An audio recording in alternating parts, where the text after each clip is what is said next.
کیا اس گھر میں کوئی نوکر یا نوکرانی نہیں تھی؟ انسپیکٹر والٹر نے انسپیکٹر نروتم داس سے پوچھا۔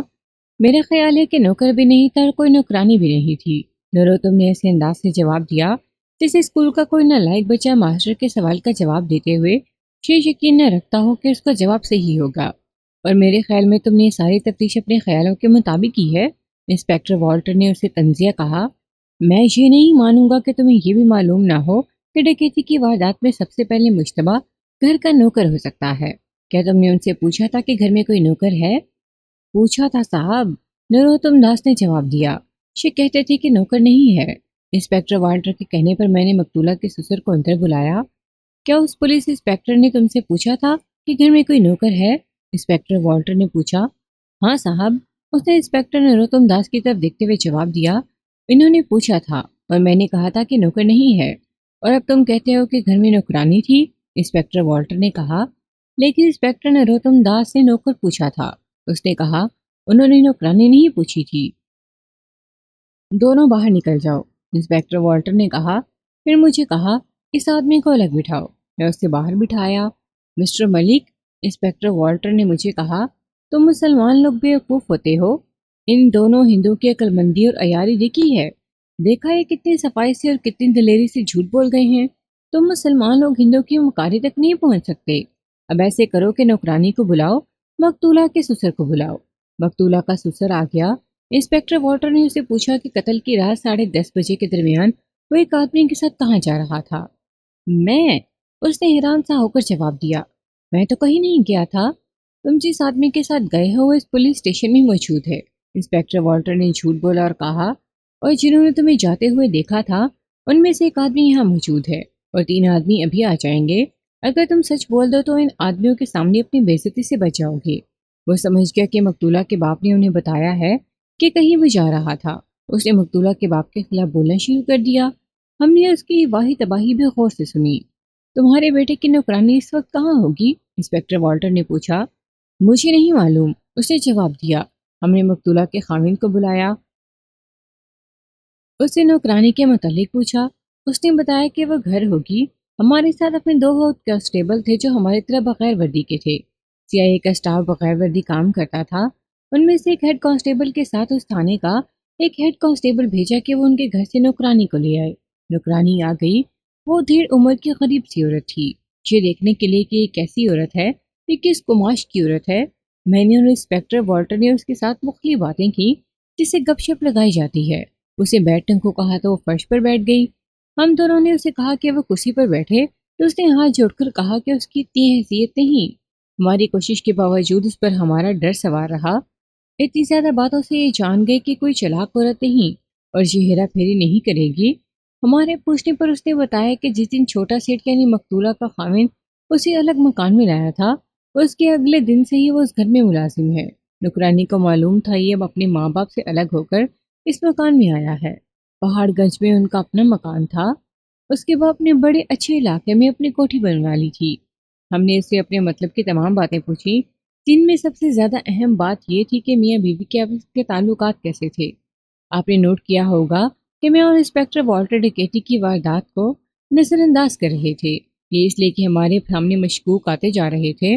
اس نوکرانی نے بتایا کہ شروع میں مقتولہ اور اس کے خاوند کے تعلقات بہت اچھے رہے۔ تقریباً روزانہ شام دونوں باہر چلے جاتے اور رات دیر سے واپس آتے تھے۔ نوکرانی رات کو اپنے گھر چلی جاتی تھی۔ نوکرانی نے یہ بھی بتایا کہ 4-5 مہینے ہی گزرے تھے کہ میاں بیوی میں تھوڑا تھوڑا کھچاؤ پیدا ہونا شروع ہو گیا۔ مقتولہ نوکرانی کی رائے کے مطابق پہلے ہی آزاد خیال تھی، اب خاوند نے اسے گھمانا پھرانا اور زیادہ آزاد کر دیا تھا۔ یوں ہونے لگا کہ خاوند اکیلا باہر جاتا اور مقتولہ اکیلی نکل جاتی۔ پھر ان میں تلخ کلامی شروع ہو گئی، پھر ان میں لڑائی جھگڑے ہونے لگے۔ نوبت یہاں تک پہنچ گئی کہ 2-3 دن آپس میں بول چال بند تھی۔ جس رات وہ قتل ہوئی، کیا اس روز یا اس شام ان کے آپس میں لڑائی ہوئی تھی؟ میں نے پوچھا۔ اس روز نہیں، نوکرانی نے بلا جھجک جواب دیا۔ اس سے 1 رات پہلے ان کی جو لڑائی ہوئی تھی وہ بڑی ہی سخت تھی۔ میں تو یہ سمجھتی تھی کہ چھوٹا سیٹ اپنی بیوی کی پٹائی کر دے گا۔ اس لڑائی کی کچھ باتیں سناؤ، انسپیکٹر والٹر نے کہا۔ وہ تو صاحب بہادر ایسی لڑائی تھی جیسے 2 دشمن لڑتے ہیں، اس نے جواب دیا۔ مقتولہ نے چھوٹے سیٹ کو یہاں تک کہہ دیا کہ میں تیری صورت بھی نہیں دکھنا چاہتی۔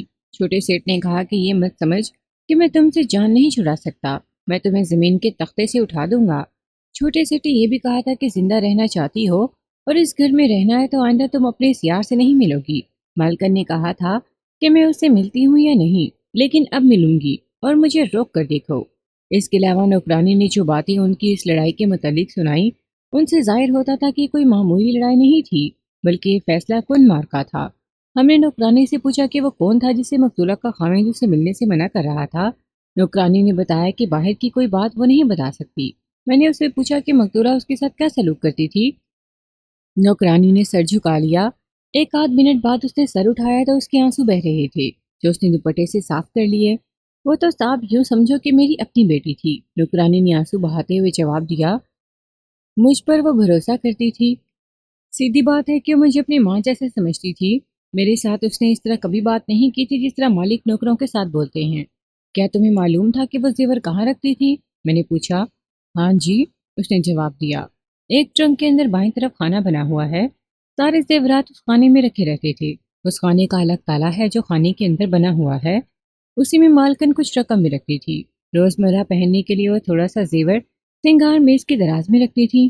کیا مالکن نے تمہیں کبھی ٹرنک کا زیورات والا خانہ دکھایا تھا؟ میں نے پوچھا۔ یا تم نے ویسے ہی کبھی دیکھ لیا تھا؟ اس نے خود دکھایا تھا، اس نے جواب دیا۔ دوبارہ ایسا ہوا کہ وہ اپنے رشتہ داروں کی شادی پر گئی تو اسے زیادہ زیور پہننا پڑا۔ اس نے میرے سامنے ٹرنک کھول کر زیور پہنا اور واپس آئے تو اس نے مجھے سارا زیور دے کر کہا کہ وہیں خانے میں رکھ کر چابیاں مجھے دے دو۔ تھانے کی فائل میں مسروقہ مال کی جو تفصیلات لکھی تھیں ان میں یہ تحریر تھا کہ تمام زیورات ایک اٹیچی میں تھے جو چمڑے کا تھا اور چھوٹے سائز کا تھا۔ رقم بھی اسی میں تھی۔ جو اٹیچی ٹرنکوں کے اوپر پڑا رہتا تھا اسے تھانے ایگزیبٹ کے طور پر رکھا گیا تھا، لیکن نوکرانی کہہ رہی تھی کہ زیورات ایک ٹرنک میں رکھے رہتے تھے اور یہ ٹرنک 3 ٹرکوں کے نیچے رکھا ہوا تھا۔ ذہن اسی کو قبول کرتا تھا۔ لوگ گھروں میں زیورات اور رقم والے ٹرنک دوسرے ٹرنکوں کے نیچے رکھتے ہیں۔ کیا تمہیں معلوم ہے کہ زیورات اور رقم چمڑے کی کٹیچی کیسے چوری کیے گئے ہیں؟ میں نے پوچھا۔ معلوم ہے صاحب، نوکرانی نے جواب دیا۔ میں کیا بتاؤں؟ اس اٹیچی کیس میں مالکن اپنی کتابیں، رسالے، پیڈ وغیرہ رکھا کرتی تھی۔ اگر اس نے اس رات زیورات اسی اٹیچی کیس میں رکھ دیے ہوں جس رات وہ قتل ہوئی تو میں کچھ نہیں کہہ سکتی۔ اس رات جب تک میں اس گھر میں رہی مالکن نے ٹرنک سے زیورات نہیں نکالے تھے۔ تم کتنے بجے اس گھر سے فارغ ہو کر اپنے گھر گئی تھی؟ انسپیکٹر والٹر نے پوچھا۔ میں نے وقت نہیں دیکھا تھا صاحب، نوکرانی نے جواب دیا۔ 9 بج چکے ہوں گے۔ کیا چھوٹا سیر تمہاری موجودگی میں باہر نکلا تھا؟ انسپیکٹر والٹر نے پوچھا اور کہا، وہ شاید 8 ساڑھے 8 بجے گھر سے نکلا تھا۔ نہیں، اس نے جواب دیا، وہ تو شام سے پہلے گھر سے نکلا تھا۔ وہ کھانے پر واپس گھر نہیں آیا تھا۔ مالکن نے اکیلے کھانا کھایا تھا۔ میں روزمرہ کے وقت پر اپنے گھر چلی گئی تھی۔ صبح آئے تو آگے گھر ہی اجڑا ہوا دیکھا۔ گھر میں کون تھا؟ میں نے پوچھا۔ پولیس کا سپاہی باہر بیٹھا ہوا تھا، اس نے کہا۔ اس نے مجھے اندر نہیں جانے دیا۔ محلے کی عورتوں سے مجھے پتہ چلا کہ تمہیں تھانے نہیں بلایا گیا تھا؟ میں نے پوچھا۔ یا کسی نے تمہیں کچھ کہا یا پوچھا؟ نہ تھانے بلایا گیا نہ کسی اور نے کچھ پوچھا، اس نے جواب دیا۔ ہاں، چھوٹے سیٹ کے پتا جی نے دوسرے دن مجھے اپنے گھر بلایا تھا۔ وہ کوٹھی میں بہت دور رہتے ہیں۔ میرے لیے انہوں نے تانگا بھیجا تھا۔ وہاں گئی تو انہوں نے بتایا کہ چھوٹے سیٹ کے گھر چوری ہو گئی ہے اور رانی کو چوروں نے قتل کر دیا ہے۔ پھر بڑے سیٹ جی نے مجھے اس مہینے کی تنخواہ 25 روپے فالتو دے کر کہا کہ تم گھر کی کوئی بات کسی کو نہ بتانا۔ انہوں نے یہ بھی کہا تھا کہ پولیس تمہیں بھی شک میں پکڑنا چاہتی تھی، لیکن میں اس تھانے دار کو بتایا کہ نوکرانی بہت شریف اور دیانت دار عورت ہے، میں تمہیں کسی اور گھر میں نوکری دلا دوں گا، تم خاموش رہنا۔ شہرت ہمارے لیے بہت قیمتی ثابت ہوئی۔ اس کے بیان سے یہ سراغ تو نہیں ملتا تھا کہ قاتل کون ہے، البتہ ہمارا یہ شک پختہ ہو گیا کہ اس تھانے کے S H O inspector Narottam Das نے تفتیش میں گڑبڑ کی ہے۔ نروتم داس کوئی نالائق تفتیشی افسر نہیں تھا۔ اس نے میری شک کے مطابق رشوت لی ہوگی۔ اگر قاتل مقتولہ کا خاوند ہی تھا تو اس کا باپ اثر و رسوخ فلاد بھی تھا۔ اس نے اپنا اثر و رسوخ کا استعمال کر لیا ہوگا۔ یہ بات بھی تھی کہ ہندو خاندان تھا۔ انسپیکٹر نروتم داس بھی ہندو تھا۔ ہندوؤں میں ویسے بھی قتل جیسی سنگین وارداتیں نہیں ہوا کرتی تھیں۔ یہ تو اونچے نام والا خاندان تھا اور اس خاندان کے پاس دولت تھی۔ مقتولہ کے سسر نے اس ہندو تھانے دار کو خرید لیا ہوگا۔ اس نے اپنے خاندان کی عزت بچانے کے لیے اپنی دولت اور اپنے اثر و رسوخ کے ذریعے انتہائی کوشش کی ہوگی۔ نوکرانی کے سینے سے جو باتیں باہر آ گئی تھیں، یہ ہمارا کمال تھا۔ دوسری وجہ یہ تھی کہ اسے مقتولہ کے ساتھ بہت پیار تھا۔ اس کے آنسو رکتے ہی نہیں تھے۔ اسے اچانک یاد آیا کہ اسے خاموش رہنے کا حکم دیا گیا تھا۔ اس نے ہاتھ جوڑ کر منت شروع کر دی کہ میں ان سیٹوں کو نہ پتہ چلنے دوں کہ اس نے ہمیں یہ باتیں بتائی ہیں۔ میں نے اسے جھوٹی تسلیاں دی کہ اس کا نام ظاہر نہیں کیا جائے گا۔ CIA نے نہ کبھی کسی تھانے میں بیٹھ کر تفتیش کی تھی، نہ اب کرتی ہے۔ پولیس کی اس برانچ کا الگ ہیڈ کوارٹر ہوتا ہے، جہاں تفتیش میں 3rd ڈگری یعنی اظہار رسانی کو خاص مقام حاصل ہے۔ وہاں سوال و جواب کم اور دستی کاروائیاں زیادہ چلتی ہیں۔ انگریزوں کے زمانے میں پنجاب کے دوآبا کے علاقے میں، جہاں ڈکیتی اور قتل کی وارداتیں روزمرہ کا معمول تھا، CIA کو اردلی جتھا کہا جاتا تھا۔ دورلی چمڑے کا بنا ہوا چھتر سا ہوتا تھا۔ ملزم یا مشتبہ کو مرغا بنا کر اس کے جسم کے پچھلے حصے پر یہ دورلی ماری جاتی تھی۔ بڑے بڑے نامی گرامی قوی ہیکل ڈاکو دورلی کی 2-3 ضربیں برداشت نہیں کر سکتے تھے۔ آج کل تو 3rd ڈگری کے سائنسی طریقے استعمال ہوتے ہیں۔ بعض مشتبہوں کو ہلکی سی اذیت بھی نہیں دی جاتی۔ انہیں کھانے میں امریکہ کی CIA کی بنائی ہوئی دوائیاں دے دی جاتی ہیں جو برین واشنگ کا کام کرتی ہیں۔ انسپیکٹر والٹر نے جب یقین کر لیا کہ تفتیش میں گڑبڑ ہوئی ہے اور اس میں جھوٹ کی آمیزش اتنی زیادہ ہے کہ اصل قاتل کو بچانے کی کوشش کی گئی ہے، تو اس نے کہا کہ ان سب کو اپنے ہیڈ کوارٹر لے چلو۔ اس کیس کی فائل ہم نے اپنے قبضے میں لے لی تھی۔ انسپیکٹر نروتم داس کو بھی ساتھ لے لیا اور اب ہم اپنے ہیڈ کوارٹر جا پہنچے۔ انسپیکٹر والٹر نے مجھے بتایا کہ میں مقتولہ کے خامند اور اس کے سسر کو بتا دوں کہ یہاں تفتیش کیسی ہوگی اور ان کے لیے کیا بہتر ہے۔ سیر صاحب، میں نے مقتولہ کے سسر کو الگ لے جا کر کہا کہ آپ کی خوش قسمتی ہے کہ میں ایک ہندوستانی اس انگریز انسپیکٹر کے ساتھ ہوں۔ میں نہ ہوتا تو اب تک اور آپ کا بیٹا تفتیش والے کمرے میں الٹے لٹکے ہوئے ہوتے۔ ان کمروں میں انگریز پولیس افسروں کے ہاتھوں کئی ہندوستانی مارے گئے ہیں اور کئی اظہار رسانی سے ہمیشہ کے لیے دماغی لحاظ سے معذور ہو گئے ہیں۔ آپ مجھے دھمکی کیوں دے رہے ہیں؟ اس نے ڈرنے کی بجائے عجیب رعونت سے مجھ سے پوچھا۔ کیا آپ یہ کہنا چاہتے ہیں کہ میں اپنی بہو کو میں نے قتل کیا ہے؟ میں آپ کو یہی کہنا چاہتا ہوں کہ ہمیں بالکل علم نہیں کہ آپ کی بہو کو کس نے قتل کیا ہے۔ میں نے کہا، میری گزارش یہ ہے کہ آپ کو جو کچھ بھی معلوم ہے وہ بالکل صحیح بتا دیں، جھوٹ نہ بولیں، اور جو جھوٹ آپ پہلے بول چکے ہیں وہ اب یہاں آ کر نہ دہرائیں، ورنہ آپ کی عزت مٹی میں مل جائے گی۔ میں آپ کی مدد کرنا چاہتا ہوں۔ اگر بات کچھ اور ہے اور تھانے میں کچھ اور بنائی گئی ہے تو مجھے اب بتا دیں۔ میں آپ کا ہندوستانی بھائی ہوں اور اتفاق سے اس انگریز انسپیکٹر کے ساتھ میرے دوستانہ مراسم ہیں۔ میں اس شخص کے ساتھ سچے دل سے ہمدردی نہیں کر رہا تھا۔ میری ہمدردی اور وفاداری اپنی ڈیوٹی کے ساتھ تھی، لیکن وہ پکا ہندو تھا اور اس کے پاس دولت بھی تھی اور اثر و رسوخ بھی تھا۔ وہ سیاسی آدمی تھا۔ اس کے رویے سے پتہ چلتا تھا کہ اسے کسی کا ڈر نہیں۔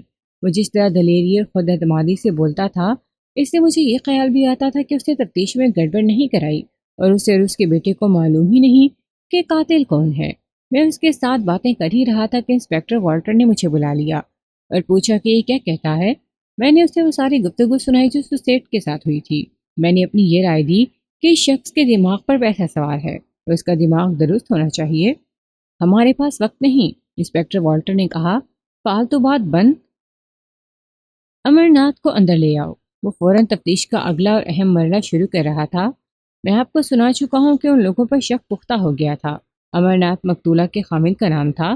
میں اسے اندر لے گیا۔ انسپیکٹر والٹر نے اسے فرش پر اکڑوں بٹھا دیا۔ ایک امیر زادے کے لیے فرش پر بیٹھنا ہی ایک اذیت تھی۔ انسپیکٹر والٹر نے مجھے اشارہ کیا اور ایک کوڈ بولا۔ یہ CIA کے اسٹاف کے خفیہ کوڈ تھے۔ میں باہر نکلا اور پہلوانوں جیسے جسم کے کانسٹیبل کو اندر لے گیا۔ اسے امرناتھ کے کندھوں پر اس طرح بٹھا دیا جس طرح سٹول پر بیٹھا جاتا ہے۔ کانسٹیبل کی ادھر پیٹھ تھی، جدھر امرناتھ کا منہ تھا وہ اکڑوں بیٹھا تھا، جسے پاؤں پر بیٹھنا کہتے ہیں۔ کانسٹیبل کے وزن سے وہ جھک گیا۔ کانسٹیبل کے پاؤں فرش پر تھے۔ امرناتھ کراہنے لگا۔ میں اور انسپیکٹر والٹر اس کے سامنے فرش پر بیٹھ گئے۔ ہم دونوں نے باری باری اسے پوچھ گچھ شروع کر دی۔ ہم اس کے منہ سے یہ کہلوانا چاہتے تھے کہ اس نے جھوٹ بولا ہے کہ قتل کی شام اس نے گھر کھانا کھایا تھا اور اس کے بعد اپنے باپ کے گھر چلا گیا تھا، اور دونوں کوئی حساب کتاب کرتے رہے تھے۔ اس نے یہ بھی جھوٹ بولا کہ اس کا باپ گھر ہی پر ہی تھا۔ سچ یہ تھا کہ وہ کہیں اور چلا گیا تھا۔ وہ جوان آدمی تھا، اس میں ابھی برداشت تھی۔ وہ یہی کہتا رہا کہ انسپیکٹر نروتم داس کو جو بیان دیا ہے وہی صحیح ہے۔ سورج غروب ہو چکا تھا۔ میں باہر نکلا تو امرناتھ کا باپ میرے پاس آیا۔ آپ مجھے کچھ دیر کے لیے جانے کی اجازت دیں، اس نے کہا۔ میں اپنے وکیل کو یہاں لانا چاہتا ہوں۔ آپ شامل تفتیش ہیں، میں نے کہا۔ آپ کو یہاں سے جانے کی اجازت نہیں مل سکتی۔ سیر صاحب، یہ تھانہ نہیں اور یہ کسی مجسٹریٹ کی عدالت بھی نہیں۔ اگر نوبت مقدمے تک پہنچ گئی تو آپ کو وکیل کرنے اور صفائی پیش کرنے کا پورا موقع دیا جائے گا۔ ابھی آپ تفتیش بھگتا لیں۔ امرناتھ کو اسی کمرے میں رہنے دیا۔ 2 ہیڈ کانسٹیبلوں کو اس کے کمرے میں بھیج دیا۔ ان کا کام یہ تھا کہ امرناتھ کو سونے نہ دیں اور اس کی خاطر تواضع کرتے رہیں۔ انہوں نے اسے زد و کوب نہیں کرنا تھا۔ ہیڈ کانسٹیبل جانتے تھے کہ آج کی رات کیا کرنا ہے۔ اسے سوائے پانی کے کچھ دینا نہیں تھا۔ ہم دونوں انسپیکٹر تفتیش کے دوسرے کمرے میں چلے گئے اور انسپیکٹر نروتم داس کو وہاں بٹھا لیا۔ پہلے تو اسے سمجھایا کہ اس نے جو گھپلا کیا ہے وہ بتا دے اور ہم اس پر پردہ ڈال دیں گے۔ اسے معلوم تھا کہ پولیس انسپیکٹر پردہ ڈالنے پر آ جاتے تو پہاڑ بھی نظروں سے اوجھل کر دیتے ہیں، لیکن نروتم داس کو اتنی شے حاصل تھی کہ وہ ہماری بات پر آ ہی نہیں رہا تھا۔ تم نے چمڑے کا ایک اٹیچی کیس اپنے قبضے میں رکھا ہوا ہے، انسپیکٹر والٹر نے کہا۔ تمہیں بتایا گیا تھا کہ زیورات اور رقم اس میں سے نکلی ہے۔ کیا تم نے اس پر انگلیوں کے نشان دیکھے تھے؟ نشان نہیں ملے تھے، اس نے جواب دیا۔ میں نے دیکھنے کی کوشش کی تھی۔ تم نے گھر کی نوکرانی کو شامل تفتیش کیوں نہیں کیا تھا؟ اس سے پوچھ گچھ کی تھی، اس نے جواب دیا۔ باقاعدہ شامل تفتیش نہیں کیا تھا، اسے کچھ بھی معلوم نہیں۔ نروتم بھائی، میں نے کہا، کیا تمہیں اپنی سروس کی کوئی فکر نہیں؟ سروس کی بات مت کرو مسٹر ملک، انسپیکٹر والٹر نے کہا۔ جیل کی بات کرو۔ یہ شخص اپنے ہاتھ سے اپنے لیے جیل کا گیٹ کھول رہا ہے، ہم اسے روک نہیں سکتے۔ انسپیکٹر نروتم داس، اپنے آپ کو لائن حاضر سمجھو، ادھر ہی رہو، ہم ابھی تمہیں گرفتار نہیں کریں گے۔ انسپیکٹر نروتم داس نے مظلوم بن کر فریادیں شروع کر دی۔ وہ اپنے آپ کو بے گناہ ثابت کر رہا تھا۔ انسپیکٹر والٹر صاحب بہادر، اس نے کہا، میں نے ابھی تفتیش ختم نہیں کی۔ میں مانتا ہوں کہ وقت زیادہ گزر گیا ہے، لیکن تفتیش جاری ہے۔ ابھی تو میں نے معلوم نہیں کس کس کو شاملی تفتیش کرنا تھا۔ تم نے کیس کو آخر میں عدم پتہ لکھنا تھا، نے کہا۔ اس نے اپنے بچاؤ کے لیے بڑا اچھا نقطہ پیدا کر لیا تھا۔ اسے وہ اپنی صفائی میں عدالت میں بھی استعمال کر سکتا تھا، مگر اس کا یہ نقطہ اس وجہ سے بہت کمزور ہو گیا تھا کہ تفتیش میں اس نے 1 مہینے سے زیادہ دن گزار دیے تھے، اور یہ تو صاف نظر آ رہا تھا کہ اس نے قاتل کو بچانے کی کوشش کی ہے۔ اس کوشش کی تفصیلات میں سنا چکا ہوں۔ میں اور انسپیکٹر والٹر اپنے گھر چلے گئے۔ ہم نے صبح 5 بجے واپس آنا تھا۔ ہمیں صرف یہ کامیابی ہوئی تھی کہ یہ معلوم کر لیا تھا کہ اس واردات کی تفتیش میں گڑبڑ کی گئی تھی۔ یہ معلوم کرنا بھی باقی تھا کہ قاتل کون ہے۔ یہی اصل مسئلہ تھا۔ صبح 5 بجے ہم دونوں واپس آئے۔ ہمارے دماغ تر و تازہ تھے، اور جب میں نے امرناتھ کو کمرے میں جا کر دیکھا تو اس کا دماغ بھی ٹھکانے آ چکا تھا۔ جسمانی طور پر اس کی حالت بہت بری تھی۔ اسے سب سے زیادہ جو اذیت ملی وہ یہ تھی کہ وہ سگریٹ پیتا تھا۔ صرف سگریٹ نوشی کے عادی حضرات سمجھ سکتے ہیں کہ 15-16 گھنٹوں میں 3 پیکٹ سگریٹ پینے والے کو اتنا عرصہ سگریٹ کا ایک کش بھی نہ ملے تو اس کی حالت کیا ہو جاتی ہے۔ ہمیں ہیڈ کانسٹیبلوں نے بتایا کہ امرناتھ ساری رات ان سے سگریٹ کے کش کے لیے محنت ہی کرتا رہا، اور ایک بار رو بھی پڑا۔ اسے ہلکی ہلکی اذیتیں بھی دی جاتی رہی تھیں، اور ہیڈ کانسٹیبل اسے بتاتے رہے تھے کہ اسے ایزا رسانی کے کیسے کیسے مرحلوں سے گزارا جائے گا۔ اسے وہ بڑی ہی ہبت ناک باتیں سناتے رہے تھے۔ ایک ہی رات میں اس کا حلیہ اور رنگ روپ بگڑ گیا۔ ایک سگریٹ پلا دو، مجھے اور انسپیکٹر والٹر کو دیکھتے ہی اس نے کراتے ہوئے کہا۔ پوری ڈبیا ملے گی، انسپیکٹر والٹر نے کہا۔ سچ بول دو۔ سگریٹ کے طلب کے علاوہ اس میں مزید اذیت برداشت کرنے کی ہمت نہیں رہی تھی، وہ ٹوٹ چکا تھا۔ میں سچ بولوں گا تو بھی آپ نہیں مانیں گے، اس نے کہا۔ مجھے بالکل علم نہیں کہ میری بیوی کو کس نے قتل کیا ہے۔ میں آپ کو یہ بتا دیتا ہوں کہ تفتیش غلط ہوئی ہے اور چوری نہیں ہوئی تھی۔ میرا خیال ہے کہ تم ہوش میں نہیں ہو، میں نے کہا، یا تمہاری زبان تمہارے قابو میں نہیں۔ میں ہوش میں ہوں انسپیکٹر صاحب۔ اس کی آواز ایسی تھی جیسے بہت دور کھڑا بول رہا ہو۔ ایک سگریٹ دے دو، میں آپ کو صحیح واقعہ بتاؤں گا۔ خالی پیٹ سگریٹ نہیں دینا، انسپیکٹر والٹر نے کہا۔ پہلے اسے کچھ کھانے کو دو۔ اس کے لیے انڈے، مکھن، ٹوسٹ، جام اور چائے منگوائی گئی، جو وہ اس طرح کھانے لگا جیسے اسے ہماری موجودگی کا احساس نہ ہو۔ اس کے بعد اسے سگریٹ دیے گئے۔ میں اس رات اپنے باپ کے گھر نہیں گیا تھا، اس نے کہا۔ میں اپنے دوستوں کے ساتھ تھا۔ رات کے 11 بجے کے قریب میں واپس آیا۔ بیوی سوئی ہوئی تھی۔ زیرو کا بلب بیڈ روم میں چل رہا تھا۔ میں نے کپڑے بدلے اور سو گیا۔ دوستوں کے ساتھ وسکی پی تھی۔ اس کا بھی اثر تھا کہ میں نے بیوی کو اچھی طرح نہ دیکھا کہ وہ سوئی ہوئی ہے یا مری ہوئی ہے۔ یہ میں نے 3 بجے دیکھا۔ میری آنکھ کھلی، بیوی کی طرف دیکھا، وہ اسی طرح پیٹھ کے بل لیٹی ہوئی تھی جس طرح میں نے اسے پہلے دیکھا تھا۔ اب دیکھا تو مجھے اس کا منہ کھلا ہوا نظر آیا اور آنکھیں آدھی کھلی ہوئی تھی۔ میں نے بڑی بتی جلائی، بیوی کو اچھی طرح دیکھا، وہ مری ہوئی تھی۔ میں نے اپنے باپ کو ٹیلی فون پر بتایا، وہ دور رہتا ہے۔ وہ جب آئے تو انسپیکٹر نروتم داس اور اس کے سٹاف کے 3 آدمی اس کے ساتھ تھے۔ انسپیکٹر نروتم نے مجھ سے بہت ساری باتیں پوچھیں۔ اس نے لاش دے کر کہا تھا کہ اس کا گلا گھونٹا گیا ہے، پھر اس نے لاش پوسٹ مارٹم کے لیے بھجوا دی۔ اس نے میرے باپ سے کہا کہ قاتل باہر سے نہیں آیا، مقتولہ کو اپنے خاوند نے قتل کیا ہے۔ اس نے مجھ پر قتل کا الزام لگا دیا۔ میں نے اور پتا جی نے اسے بہت سمجھایا کہ الزام غلط ہے، لیکن وہ نہیں مانتا تھا۔ کہتا تھا کہ وہ مجھے گرفتار کرے گا۔ آخر ہم نے اسے رشوت پیش کی، اسے 10,000 روپے مانگا۔ شاہ سوال میری عزت کا تھا۔ پتا جی نے سودا منظور کر لیا۔ نروتم داس نے کہا کہ یہ رپورٹ لکھواؤ کہ اٹیچی کے سے زیورات چوری ہو گئے ہیں اور رقم بھی، اور میں اسے ڈکیتی کی واردات لکھ لوں گا اور یہ ظاہر کروں گا کہ تمہاری بیوی کو چور قتل کر گئے ہیں۔ اس نے شور مچانے کی کوشش کی ہوگی یا چوروں کے پیچھے دوڑ پڑی ہوگی۔ زیورات اور روپے کہاں تھے؟ میں نے پوچھا۔ ٹرنک میں تھے یا اس اٹیچی میں جو تھانے میں رکھا ہے؟ ٹرنک میں، اس نے جواب دیا۔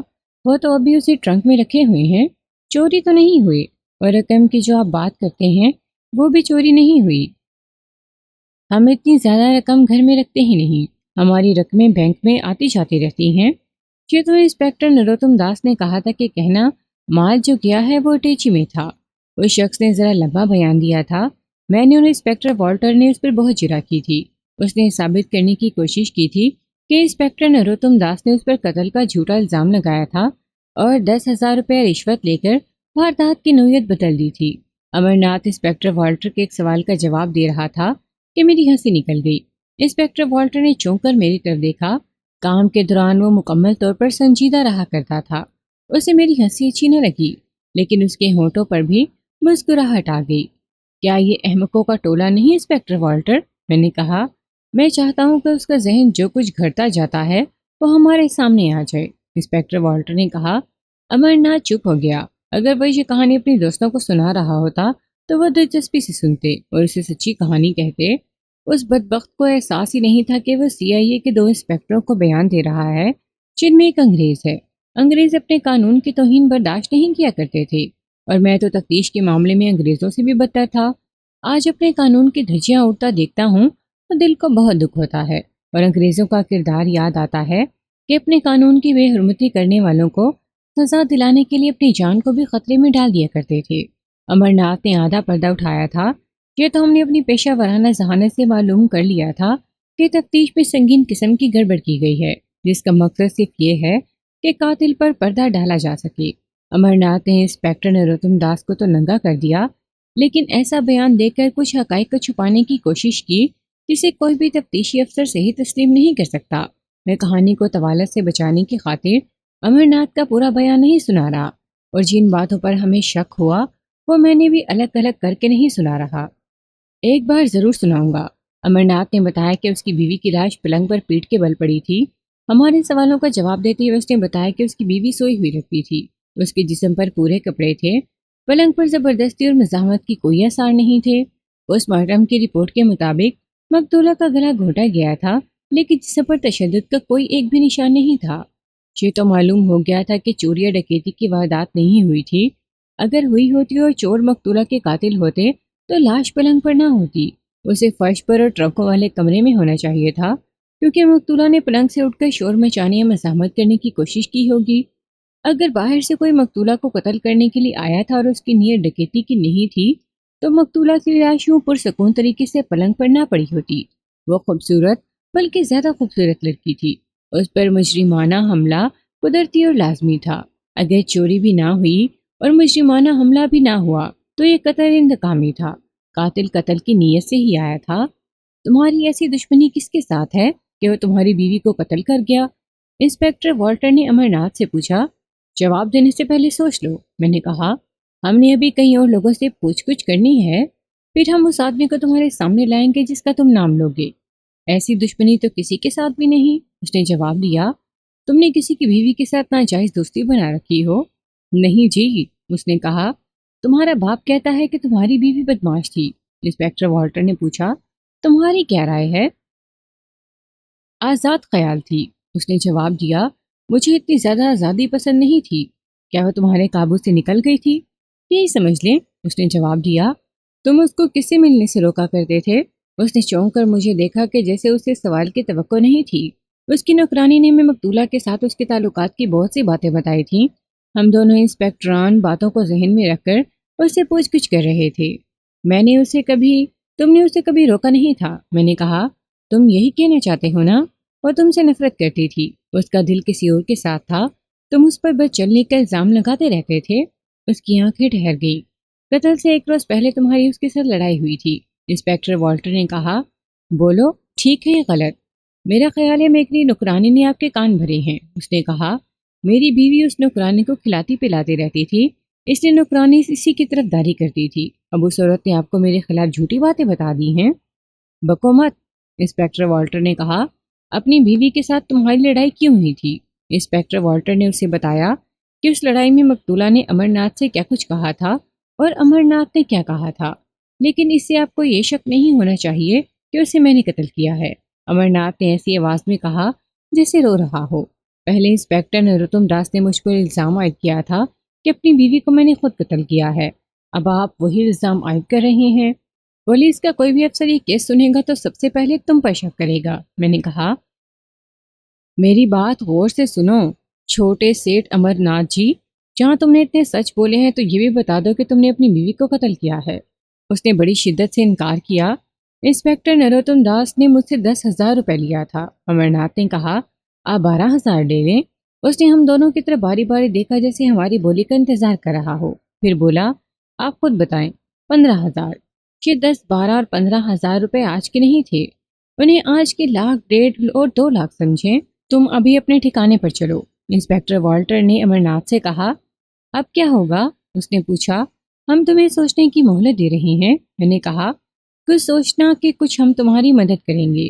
اسے اسی کمرے میں بھیج دیا اور ہیڈ کانسٹیبل کو بلا کر کہا کہ اسے اب پھر سگریٹ کے بغیر رکھو اور اپنا عمل جاری رکھو، لیکن شدید نہیں۔ ہم نے آپس میں صلاح مشورہ کر کے انسپیکٹر نروتم داس کو بلایا۔ ہم تمہاری مدد کرنا چاہتے ہیں اور تم اپنے آپ کو بہت ہی ہوشیار اور چالاک سمجھ رہے ہو، میں نے انسپیکٹر نروتم داس سے کہا۔ یہ لوگ عادی مجرم اور ڈکیت نہیں جو کئی کئی دن CIA کی مار کھا سکتے ہوں، یہ تو صرف ایک رات میں بول پڑا ہے، ایک سگریٹ کے عوض اس سے تمہارا پردہ اٹھا دیا ہے۔ اچھا، اس نے بڑی آہستہ سے کہا اور پوچھا، اقبالی ہو گیا؟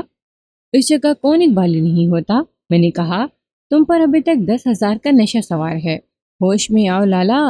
شہادت کو موڑنے توڑنے اور اپنی مرضی کی شہادت پیدا کرنے سے پہلے یہ تو سوچ لینا تھا کہ مقتولہ کے وارث بھی موجود ہیں اور وہ بھی انہی کے پائے کے لوگ ہیں، اور تم بھول گئے تھے کہ CIA بھی موجود ہے۔ میں نے اسے 3-4 باتیں بتائیں جو وہ سمجھتا ہوگا کہ کسی کو معلوم نہیں ہو سکیں گی۔ ٹھہرو ملک، انسپیکٹر والٹر نے کہا۔ کیا تم بولو گے یا نہیں؟ بولو ہاں یا نہیں، جلدی بولو۔ اس نے سر جھکا لیا۔ تمہارا بیان 4 روز بعد ہوگا، انسپیکٹر والٹر نے کہا، اور تم جانتے ہو تمہارے یہ 4 روز کس طرح گزریں گے۔ ایک عرض کروں؟ اس نے ہم دونوں کی طرف باری باری دیکھ کر پوچھا۔ بولو، انسپیکٹر والٹر نے کہا۔ میرے خلاف مقدمہ نہ بنائیں، اس نے کہا، محکمانہ کارروائی کروا دیں۔ محکمانہ کارروائی میں اسے زیادہ سے زیادہ یہ سزا ملتی کہ نوکری سے سبک دوش کر دیا جاتا، مقدمے میں اسے 2-4 سال سزائے قید ملنی تھی۔ یہ فیصلہ ہمارے ہاتھ میں نہیں تھا، شہادت میں گڑبڑ کر کے قاتل کو بچانا سنگین جرم تھا۔ تم بیان دو، میں نے اسے کہا۔ انسپیکٹر والٹر میری بات نہیں ٹالے گا۔ ہاں ہاں، انسپیکٹر والٹر نے کہا، پہلے یہ پوری بات بتا دیں، ہم مدد کریں گے۔ میں آپ کو پوری بات بتا دیتا ہوں، انسپیکٹر نروتم داس نے کہا۔ مجھے اس لڑکی کے قتل کی اطلاع امرناتھ کے باپ نے تھانے میں آ کر دی۔ میں اس سیٹ کو جانتا تھا، یہ سیاسی اور سماجی حلقوں میں بڑی شہرت رکھتا ہے۔ اس نے اس سے پوچھا کہ اسے کس پر شک ہے۔ اس نے کسی پر بھی شک نہ کیا اور کہنے لگا کہ میں اس کے بیٹے کے گھر چلوں، پھر وہ میرے ساتھ علیحدگی میں بات کرے گا۔ میں اس کے گھر چلا گیا۔ کیا تم نے تمام حالات وغیرہ معلوم کر کے FIR تحریر کر لی تھی؟ میں نے پوچھا۔ نہیں، اس نے جواب دیا۔ مجھے معلوم تھا کہ موقع واردات پر جانے سے پہلے کیا کیا کاغذات تیار کرنے ہیں، لیکن اس سیٹ نے مجھے FIR نہ لکھنے دی۔ کہنے لگا کہ پہلے میرے بیٹے کے گھر چلو۔ میں اس کے ساتھ چلا گیا، لیکن میں یہ سمجھ چکا تھا کہ معاملہ کچھ گڑبڑ والا ہے اور مقتولہ کو انہوں نے خود ہی قتل کیا ہوگا۔ آپ نے مجھے سچ بولنے کو کہا ہے تو میں بالکل سچ بول رہا ہوں۔ میں نے سوچ لیا کہ بہت مالدار آدمی ہے اور حسن و رسوخ والا بھی ہے۔ اگر کوئی پیچیدگی و خطرے والی بات نہ ہوئی تو میں اس سے اچھی خاصی رقم وصول کر سکتا ہوں۔ اس سے آگے جو وقوع ہوا وہ میں ذرا مختصر کر کے اور کچھ انہی لوگوں کی زبانی سناتا ہوں۔ انسپیکٹر نروتم داس نے امرناتھ کے گھر میں داخل ہو کر اور ان کی رہنمائی میں بیڈ روم میں جا کر دیکھا۔ مقتولہ کی لاش پلنگ پر پیٹ کے بل پڑی ہوئی تھی۔ اس کا منہ کھلا ہوا تھا اور آنکھیں آدھی کھلی ہوئی تھی۔ انسپیکٹر نروتم داس نے لاش کے جسم کا معائنہ کیا۔ گردن پر نیلے نیلے دھبے نظر آئے۔ ان دھبوں سے اور کھلے ہوئے منہ اور مردہ چہرے پر تکلیف کے آثار ہے۔ یہ سمجھنا مشکل نہیں تھا کہ مقتولہ کا گلا گھونٹا گیا ہے۔ انسپیکٹر نروتم داس پلنگ اور کمرے کا جائزہ لینے لگا تو امرناتھ کے باپ نے اس کا بازو پکڑ لیا اور اسے دوسرے کمرے میں لے گیا جو اس مکان کا ڈرائنگ روم تھا۔ فرنیچر، قالین اور دیگر اشیاء سے پتہ چلتا تھا کہ کتنے امیر لوگ ہیں۔ مقتولہ کا خامند امرناتھ نہیں تھا۔ پنڈت نروتم جی، امرناتھ کے باپ نے انسپیکٹر نروتم داس سے کہا، میں آپ کو بالکل صحیح بتا دیتا ہوں کہ کیا ہوا ہے۔ آگے آپ پر چھوڑتا ہوں۔ آپ چاہیں تو میرے بیٹے کو گرفتار کر لیں اور چاہیں تو اسی طرح معاملہ گول کر دیں۔ کیا اپنی بیوی کو آپ کے بیٹے نے خود ہی قتل کیا ہے؟ انسپیکٹر نروتم داس نے پوچھا۔ ہاں، بڑے سیٹ نے جواب دیا، لیکن اسے بیداری کی حالت میں نہیں بلکہ نیند کی حالت میں اپنی بیوی کا گلا گھونٹ دیا ہے۔ ساری بات غور سے سنیں اور میرے بیٹے کی بچت کا کوئی راستہ نکالیں۔ اس نے اپنے بیٹے سے کہا، انہیں پوری بات سنا دو۔ وہ تو سمجھتا تھا کہ خواب ہے، لیکن آنکھ کھولے تو یہ حقیقت نظر آئی۔ امرناتھ نے کہا، پورا خواب بیان کریں۔ انسپیکٹر نروتم داس نے کہا، میں نے خواب میں اپنی بیوی کو ایک آدمی کے ساتھ دیکھا۔ امرناتھ نے کہا، اس آدمی کے ساتھ بڑی بےہودہ حرکتیں کر رہی تھی۔ میں نے پہلے اس آدمی کو پکڑ کر پیچھے کو گھسیٹا اور اس کے منہ پر گھونسا مارا۔ وہ آدمی پیچھے کو گرا۔ میں اس کے اوپر بیٹھ گیا اور اس کا گلا گھونٹنے لگا۔ میری بیوی نے اپنی آشنا کو مجھ سے چھڑانے کے لیے کوئی چیز میری پیٹھ پر ماری۔ میں اٹھ کر اپنی بیوی کی گردن دونوں ہاتھوں سے جکڑ لی اور گردن کو بہت زور سے دبانے لگا۔ دباتے دباتے میری آنکھوں کے آگے اندھیرا آ گیا، پھر ہلکی ہلکی روشنی ہو گئی۔ اپنی بیوی کی گردن ابھی تک میرے ہاتھ میں تھی۔ میں بیدار ہو گیا۔ صاف نظر آ رہا تھا کہ میں پلنگ پر ہوں اور یہ بیڈ روم ہے۔ پھر مجھے پوری طرح ہوش آئی تو میں نے دیکھا کہ میں اپنی بیوی کے پیٹ پر بیٹھا ہوا ہوں اور اس کی گردن میرے ہاتھوں میں ہے جسے میں پوری زور سے دبا رہا ہوں۔ میں نے فوراً اس کی گردن چھوڑ دی۔ بیوی بالکل نہیں ہلی۔ میں نے اس کی نبض دیکھی، پھر دل پر ہاتھ رکھا۔ وہ مر چکی تھی۔ اس کا چہرہ دیکھ کر مجھ میں اتنا زیادہ خوف طاری ہوا کہ میں گھر سے بھاگنے لگا تھا۔ اچانک خیال آیا کہ پتا جی کو اطلاع دے دوں۔ میں نے انہیں ٹیلی فون پر بتایا تو انہوں نے میرا حوصلہ مضبوط کیا اور کہنے لگے کہ ڈرنا نہیں، میں آ رہا ہوں۔ گھر میں صرف میں تھا یا بیوی تھی جو مر چکی تھی۔ بیوی کا چہرہ دیکھا نہیں جاتا تھا۔ منہ پورا کھل گیا تھا اور زبان تھوڑی سی باہر آ گئی تھی اور آنکھیں تو زیادہ ہی کھل گئی تھیں۔ میں نے اپنے ہاتھوں سے اس کی زبان اندر کی اور منہ بند کیا، لیکن تھوڑا سا کھلا رہا۔ پھر اس کی آنکھیں بند کی، شبیں تھوڑی سی کھلی رہی۔ اس کے بعد پتا جی کے ساتھ آپ آ گئے۔ میں اس بیان پر کس طرح یقین کر سکتا ہوں؟ انسپیکٹر نروتم داس نے انہیں کہا، یہ تو بڑی عجیب سی بات لگتی ہے۔ میں تو یہی کہوں گا کہ اپنی بیوی کو امرناتھ نے خود بیداری کے عالم میں قتل کیا ہے۔ میں آپ کو 2 ڈاکٹروں کے نام بتا دیتا ہوں۔ امرناتھ کے باپ نے کہا، شے ان کے زیر علاج رہا ہے۔ امرناتھ میں یہ خرابی پیدا ہو گئی ہے کہ کبھی کبھی نیند میں اٹھ کر چل پڑتا ہے، کمروں میں گھوم کر واپس اپنے بستر پہ آ جاتا ہے۔ اس میں بیماری 10 سال کی عمر میں پیدا ہوئی تھی۔ میں جب اس کی ماں مر گئی تھی، ماں کا پیار کھو جانے سے یہ ہوا کہ اسے نیند میں چلنے کی عادت ہو گئی۔ انسپیکٹر نروتم داس نے ان سے بہت سے باتیں پوچھیں، پھر اس نے اپنا حساب کتاب جوڑا اور یہ اس نتیجے پر پہنچا کہ ان لوگوں سے دولت وصول کی جا سکتی ہے اور اس واردات کی نوعیت بھی بدلی جا سکتی ہے۔ دولت کے علاوہ انسپیکٹر نروتم داس ان لوگوں کی مدد اس وجہ سے بھی کرنا چاہتا تھا کہ وہ خود بھی برہمن تھا۔ اس نے ان سے 15,000 روپے مانگا اور 10,000 پر راضی ہو گیا۔ امرناتھ کے باپ نے اسے پولیس کے 2 ہندو افسروں کا نام لے کر یقین دلایا کہ ان سے مل کر وہ اسے ترقی بھی دلا دے گا۔ اگر اس کیس میں اس پر کوئی مشکل آ پڑی تو بھی وہ رفع کرا دے گا۔ انسپیکٹر نروتم داس کے دماغ پر 10,000 کا بھوت سوار ہو چکا تھا۔ جن 2 ہندو افسروں سے کے نام لیے تھے وہ دونوں ڈی ایس پی تھے۔ اس سے بھی نروتم داس خوش ہوا کہ کوئی مشکل آ پڑے تو یہ ڈی ایس پی اس کی مدد کریں گے۔ انسپیکٹر نروتم داس نے اس واردات کو ڈکیتی کی واردات بنا لیا۔ اس نے اسے ٹیچی کیس کو اپنے قبضے میں لے لیا اور ان سیٹھوں سے کہا کہ وہ رپورٹ دیں کہ ٹیچی کیس میں سے اتنے رقم اور زیورات چوری ہو گئی ہے۔ امرناتھ کو اس نے یہ کہا کہ وہ اس طرح بیان دے کہ وہ آدھی رات سے کچھ پہلے سے باہر آیا، بیڈ روم میں آ کر دیکھا کہ بیوی مری پڑی ہے، ٹیچی کیس کھلا ہوا ہے اور اس میں سے یہ مال غائب ہے۔ اسے یہ بھی بیان میں شامل کرنا چاہیے کہ کہاں گیا تھا۔ امرناتھ کے باپ نے کہا، میرا خیال ہے یہ کہہ دیا جائے کہ اپنے دوستوں کے پاس بیٹھا رہا تھا۔ نہیں، انسپیکٹر نروتم داس نے کہا، اگر یہ دوستوں کا نام لے گا تو ان کے سب بیان لینے پڑیں گے۔ چونکہ دوستوں کے پاس نہیں تھا بلکہ اپنے گھر اپنے بیڈ روم میں سویا ہوا تھا، اس لیے دوستوں کو جھوٹے بیان پر راضی کرنا پڑے گا، اور یہ ہو سکتا ہے کہ کسی بھی وقت کوئی دوست دھوکہ دے جائے۔ نروتم داس نے سوچ کر کہا، بہترین اور محفوظ بیان یہ ہوگا کہ آپ کے گھر چلا گیا تھا اور یہ اور آپ کاروبار کا حساب کرتے رہے تھے اور اسی میں آدھی رات ہو گئی۔ اس طرح ایک قتل کی واردات ڈکیتی کی واردات بن گئی اور قتل کا باعث ڈکیتی کے ثابت کیا گیا۔ میں آپ کو پہلے بتا چکا ہوں کہ انسپیکٹر نروتم داس نے اس واردات کی تفتیش کو دوسری لائن پر ڈال دیا تھا۔ اس نے امرناتھ اور اس کے باپ کے بیانات لکھ لیے، پھر اس کیس کی فائل کو طرح طرح کے ضمنیوں سے جوڑتا رہا، چھوٹے روزنامچے بھی لکھتا رہا کہ اس کی غیر معمولی جرت تھی جو 10,000 روپے نے اس سے کروائی تھی۔ اس نے یہ بھی نہ سوچا کہ اس اخباروں میں چھپ جائے گا۔ انگریزی کے اس وقت کے سب سے بڑے اخبار اسٹیٹس مین میں بھی اس کی خبر نمایاں طور پر چھپی تھی۔ اخباروں میں مقتولہ کے باپ کے اس قسم کے بیان بھی چھپے تھے کہ اس کی بیٹی کو اس کے خاوند نے قتل کیا اور ڈکیتی محض ایک ڈرامہ ہے۔ انسپیکٹر نروتم داس کے پیٹ میں 10,000 روپے جا چکا تھا، جو مڈل کلاس کے آدمی کے لیے خزانہ تھا۔ آج کل ساری اخبار اور رسالے پولیس اور دوسرے سرکاری محکموں کے خلاف لکھتے رہتے ہیں، لیکن کسی کے کانوں پر جوں بھی نہیں رینگتی۔ انگریزوں کے زمانے میں کسی محکمے کے خلاف کسی ایک اخبار میں ہلکا سا اشارہ بھی آ جاتا تو سرکاری مشینری حرکت میں آ جاتی تھی۔ یہ حرکت اس اخبار کے خلاف نہیں ہوتی تھی، بلکہ اس محکمے میں پوری انکوائری ہوتی تھی کہ اخبار نے کہاں تک سچ لکھا ہے، پھر اس محکمے کی وہ خامی دور کی جاتی تھی۔ دلی میں مقتولہ کے باپ کے بیان شائع ہوئے تو پولیس کا محکمہ چونک اٹھا۔ مقتولہ کے باپ نے پولیس کے اعلیٰ حکام کو درخواست دی کہ اس کی بیٹی کو قتل ہوئے 1 مہینے سے زیادہ عرصہ گزر گیا ہے اور ابھی تک قاتل گرفتار نہیں کیا گیا، اس لیے درخواست یہ ہے کہ یہ کیس CIA کو دیا جائے، اور اس کی درخواست پر فوراً حکم صادر کیا گیا، جس کی سب سے بڑی وجہ یہ تھی کہ یہ کیس اخباروں میں آ گیا تھا۔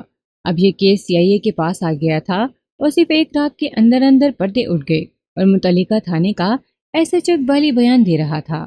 اب ہم نے یہ دیکھنا تھا کہ امرناتھ کا بیان کہاں تک سچ ہے کہ اسے نیند میں چلنے کی عادت ہے اور اسے اپنی بیوی کو گہری نیند اور خواب کی کیفیت میں قتل کیا تھا۔ انسپیکٹر نروتم داس کو ہم نے باقاعدہ طور پر زیر حراست لے لیا، اسے حوالات میں بھیج کر امرناتھ کے باپ کو بلایا اور اسے بتایا کہ نروتم داس گرفتار کو ہو کر حوالات میں بند ہو چکا ہے کیونکہ اس نے اقبالی بیان دے دیا ہے۔ اب آپ جھوٹ بولنے کی کوشش کرنا، انسپیکٹر والٹر نے کہا۔ اس کا سر جھک گیا۔ ہم نے اسے یہ نہ بتایا کہ اس کے بیٹے اور نروتم داس نے اپنے بیانات میں کیا کہا ہے۔ ہم نے اسے صرف یہ بتایا کہ مقتولہ اس کے بیٹے کے ہاتھوں قتل ہوئی ہے اور انسپیکٹر نروتم داس نے 10,000 روپے رشوت لے کر قتل کے اس کیس کی شکل صورت بدل ڈالی تھی۔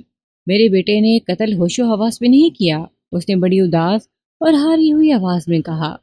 ہمیں یہ معلوم ہو چکا ہے کہ امرناتھ نے نیند کی حالت میں اپنی بیوی کو قتل کیا ہے، میں نے کہا، لیکن اس کا تو بڑا ٹھوس ثبوت اور ناقابل یقین ہونا چاہیے۔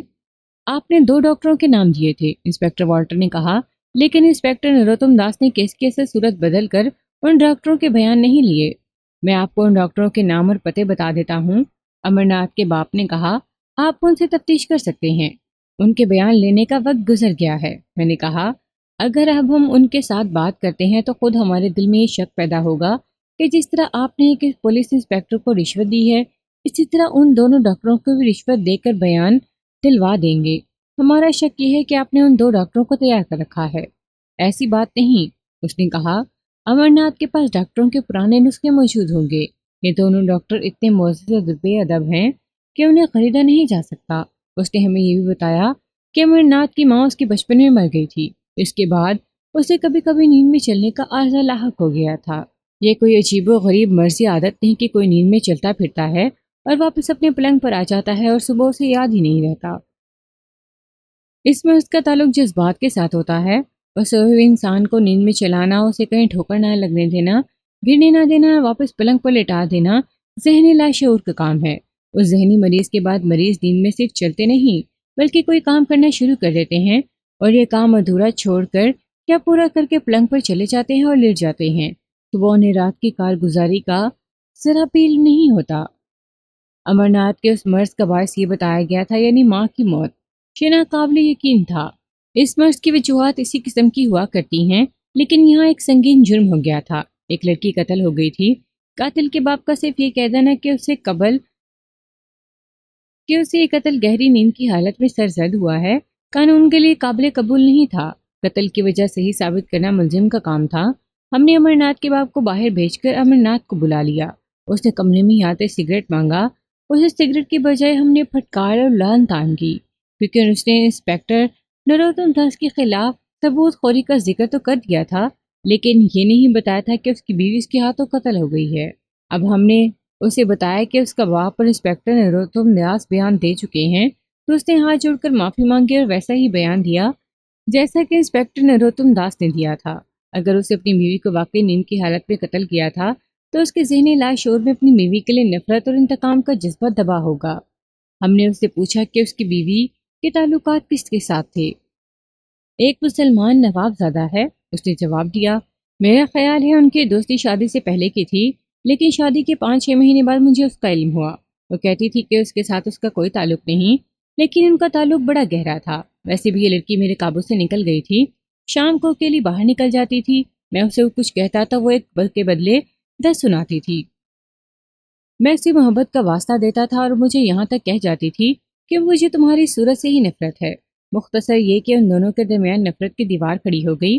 امر ناتھ نے صاف الفاظ میں بتایا کہ اسے جب یقین ہو گیا کہ اس کی بیوی کے تعلقات ایک مسلمان نواب زادے کے ساتھ ہیں، تو اس نے بیوی کو دھمکی دی کہ وہ اسے اس طرح قتل کرے گا کہ اس کی لاش بھی نہیں ملے گی، اور وہ مشہور کرے گا کہ اس کی بیوی اپنے آشنا کے ساتھ بھاگ گئی ہے۔ اس کے 3 روز بعد مجھے نواب زادہ ملا۔ امر ناتھ نے بیان دیتے ہوئے کہا، کہنے لگا، تم نے تو اپنی بیوی کو خالی دھمکی دی ہے، لیکن میں دھمکی دیے بغیر غائب کر دوں گا۔ خبردار، پھر کبھی زبان پر ایسے لفظ نہ لانا۔ میں نے سوچا کہ جس نے اتنی دلیری سے دھمکی دی ہے وہ کر کے بھی دکھا سکتا ہے۔ میں اسے ڈرنے لگا، لیکن اپنی بیوی کو میں دیکھتا تو میرے تن بدن میں آگ لگ جاتی تھی۔ یہ کب کا واقعہ ہے؟ میں نے پوچھا۔ قتل سے 2 روز پہلے کا، اس نے جواب دیا۔ اس معاملے میں اپنی بیوی کے ساتھ بات ہوئی تھی؟ میں نے پوچھا۔ اس سے اگلے روز ہوئی تھی، اس نے جواب دیا۔ بیوی نے مجھے ایسے الفاظ کہے جو کوئی بزدل آدمی بھی برداشت نہیں کر سکتا۔ میں وہ ساری رات اور اگلا سارا دن یہی سوچ سوچ کر پریشان ہوتا رہا کہ میں کیا کروں۔ قتل کی رات آئی، میں نے خواب میں دیکھا۔ اس نے وہی خواب سنایا جو ہم سے پہلے اس نے انسپیکٹر نروتم داس کو سنایا تھا۔ اس نے بھی بتایا کہ 2 ڈاکٹروں سے وہ نیند میں چلے جانے کی بیماری کا علاج کرواتا تھا، لیکن یہ بیماری کم نہ ہوئی۔ ہم نے اسے بتایا کہ وہ عدالت میں ان دونوں ڈاکٹروں کو پیش کرے۔ یہ فیصلہ عدالت کرے گی کہ وہ ڈاکٹروں کا بورڈ طلب کرے جو اس کے متعلق اپنی رپورٹ دے کر اس نے اپنی بیوی کو نیند کی حالت میں قتل کیا ہے، اور اسے نیند میں چلنے پھرنے اور کوئی کام کرنے کی بیماری ہے۔ ملزم کا پاگل پن ثابت کیا جا سکتا ہے، لیکن اس نوعیت کے ذہنی مریض کو ثابت کرنا بہت مشکل تھا۔ ہمارا یعنی پولیس کا موقف یہ تھا کہ ملزم ذہنی خرابی کا بہانہ بنا رہا ہے۔ اس نے دیدہ و دانستہ اور بقائمی ہوش و حواس میں اپنی بیوی کو قتل کیا ہے، اور قتل کا باعث موجود تھا۔ شانی مقتولہ کی ایک آدمی کے ساتھ شناسائی اور خامن کے ساتھ حقارت آمیز سلوک۔ ہم نے بڑی محنت سے مقدمہ تیار کیا۔ عدالت نے ذہنی مرض کو قبول نہیں کیا۔ امر ناتھ کو عمر قید، انسپیکٹر نروتم داس اور امر ناتھ کے باپ کو 2 سال سزائے قید دی گئی۔ ان دولت مند سیٹھوں نے جہاں تک اپیل ہو سکتی تھی دائر کی، لیکن سزا قائم رہی۔